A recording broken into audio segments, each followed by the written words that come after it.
They say Asia is the largest, most diverse continent on Earth, but here's the thing. Most travelers only scratch the surface. They go to the same handful of places: Bali, Bangkok, Tokyo, Dubai. Beautiful? Yes. But in the shadows of these tourist magnets lie destinations so stunning, so culturally rich, and so untouched by mass tourism, that visiting them feels like stepping into another world. These are the places where the air still smells of untouched forests, where markets still hum with voices instead of cameras, and where you might be the only foreigner for miles. In this journey, we're going deep, from forgotten kingdoms to villages frozen in time, from islands where nature reigns supreme to cities where history breathes through every brick. Get ready, because by the end of this video, you'll have an entirely new bucket list. And you might even want to pack your bags tonight. Let's start high in the clouds, literally. Nestled between India and China, Bhutan is a country that has deliberately chosen quality over quantity when it comes to tourism. It's the only country in the world that measures its success not by GDP, but by gross national happiness. That tells you everything. Imagine trekking through valleys where prayer flags dance in the wind, where snow-capped peaks pierce the sky, and where ancient monasteries cling to cliffsides like they were carved by the gods themselves. The most famous? The Tiger's Nest Monastery, a sacred site perched 3,000 meters above sea level. The air is thin, the climb is challenging, but when you arrive, the view feels like something out of a legend. And here's the twist: Bhutan charges a daily tourist fee. Some see it as expensive, but it's how they preserve their culture and environment. It means fewer tourists, cleaner air, and a chance to see a culture that hasn't been diluted by commercialization. When people think of Indonesia, they think Bali. But sail about 3,000 kilometers east, and you'll find yourself in Raja Ampat, an archipelago, so remote and biodiverse that marine scientists call it the crown jewel of the Coral Triangle.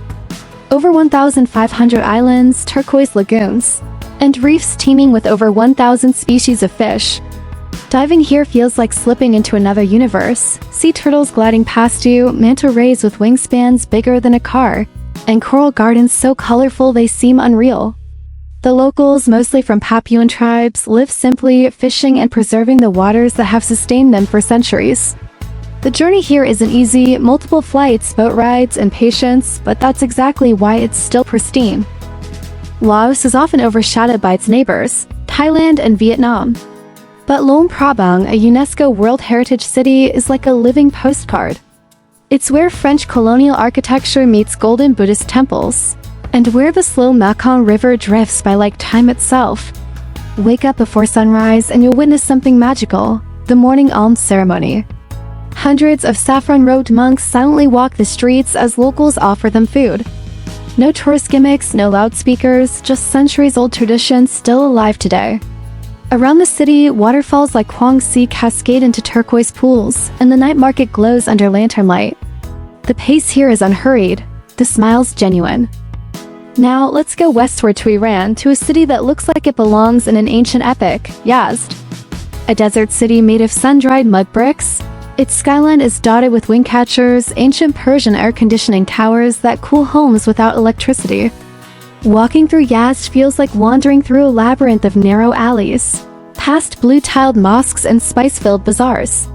The history here is deep: Zoroastrian fire temples, Silk Road caravanserais, and gardens designed with mathematical perfection. And despite what headlines might suggest, travelers often find the Iranian people to be among the warmest and most hospitable anywhere in the world. Most tourists to the Philippines flock to Palawan or Boracay. But the northernmost province, Batanes, feels like a different country altogether. Rolling green hills that look like they belong in Ireland, stone houses built to withstand typhoons, and cliffs plunging into wild seas. The Ivan people have their own language, cuisine, and traditions, and a quiet dignity that makes you feel like you're walking through a living museum. Internet is slow, the weather is unpredictable, but that's exactly the charm. This is the kind of place where you can just sit on a hilltop and watch clouds roll across the ocean for hours. Tucked away in India's northeast, Sikkim is a state many Indians themselves haven't visited. Its capital, Gangtok, is a mountain city with views of the third highest peak in the world, Kangchenjunga. The streets are clean, plastic bags are banned, and there's a strong emphasis on eco-friendly living. Sikkim was actually the first Indian state to go fully organic in agriculture. Beyond the city, monasteries like Rumtek stand against the backdrop of snowy peaks, and mountain passes lead to surreal landscapes like Tsungo Lake, which freezes over in winter and mirrors the sky in summer. Pagan gets all the fame, but Mrauk in Myanmar has its own haunting beauty. Here, hundreds of stone temples and pagodas rise from the mist, surrounded by rolling hills and small villages. Because it's harder to reach than Bagan, you might find yourself exploring a centuries-old temple entirely alone. The town itself feels unchanged by time, with locals riding bicycles past crumbling ruins and children playing in the shadow of ancient walls. Asia isn't just tropical beaches and crowded cities. The Gobi Desert in Mongolia is one of the most starkly beautiful places on Earth.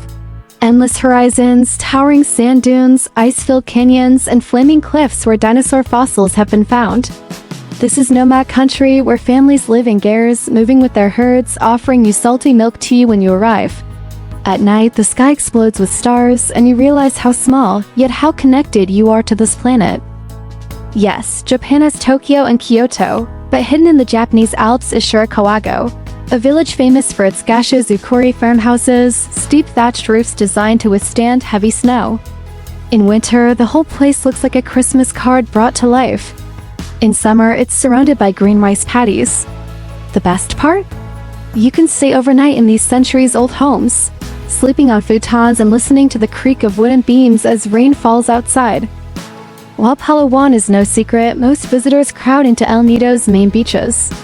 But take a short trip to Port Barton and you'll find a quieter, more laid-back paradise.